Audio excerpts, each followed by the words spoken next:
阿米新一节广播活动将在11点开放一般民众进场。哎呀哦哦哎呀！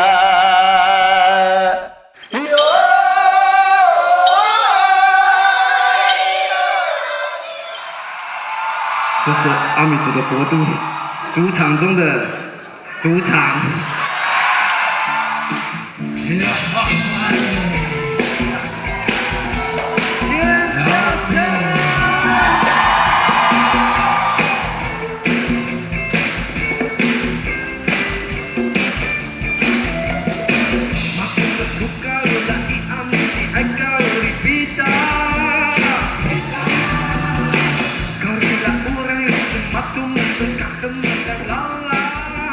我们又很希望部落的人有机会可以认识到其他跟我们处境很接近的其他的部落，不管是国内还是国外。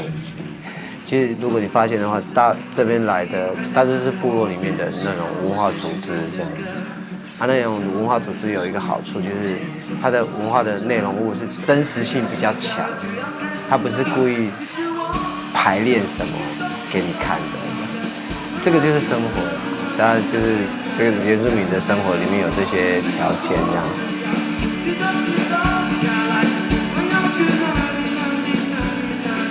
像阿美族，我们有年龄阶层嘛，连队伍都知道那个长幼有序的事情，连队形都有那个文化的那个意涵在里面。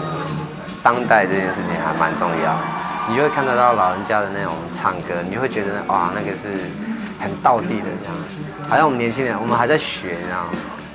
老人、中年，然后妇女有没有？对，但那一直到国小，就那个学习的状态，你可以看出来就是有一个时代的脉络。但是文化的那个氛围、那个习惯还是那个逻辑，其实都在那个每个时代里面产生不一样的变化，所以他表演就会跟着也不一样。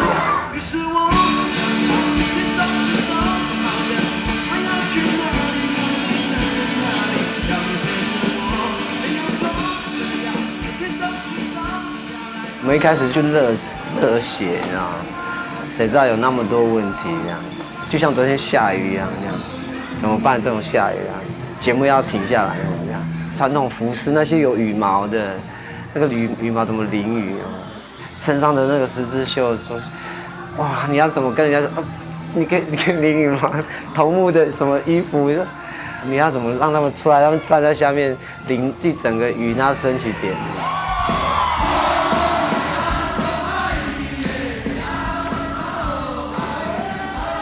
应该我的强调是，你任何生活中的东西，你不用再隐藏了。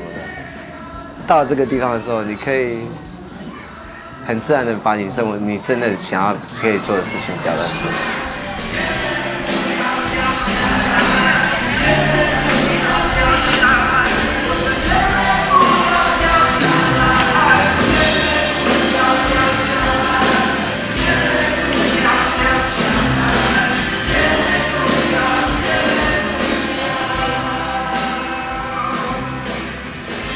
阿米新一点好不好玩？喜不喜欢？我好累啊！我上去跳舞，越来越难了，越累越骄傲。